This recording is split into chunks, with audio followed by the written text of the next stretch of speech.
I think part of what made us hugely successful was making sure that the team was involved in that onboarding and training process that you discussed. When we had those sessions and we're going through, what types of items, the Consero employees would be working on, that gave them a level of comfort that, one, this isn't about replacing their job. This is about supplementing so they can do their best and highest work, right? If I'm going to be paying a premium for a candidate to be in the office, there is definitely a certain level of work I want them to be doing.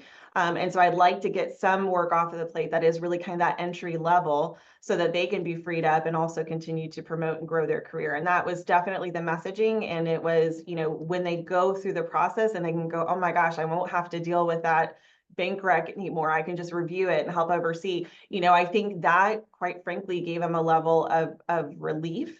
And, one thing we did do is, we didn't go, full blown. We wanted to step into it, and Consero allowed us to do that, which is something that, not every company will offer. They want to kind of give you a whole bunch at once. Right. And so by bringing on and onboarding, we onboarded two initially, one in one of our teams in particular, which we were continuing to add to.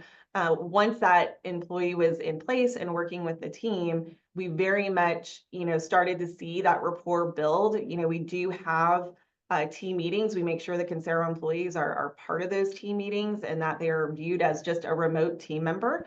And then once we saw the success of the work that was alleviated for the team that got it, when we started adding, the other teams were actually excited. They're like, oh, I get one too, so it was never, I think that kind of messaging, making sure they understood it as a remote team member, we're going to have them do the work that, quite frankly, you may not want to do, and allow you to do some higher and better work. I think that was really key.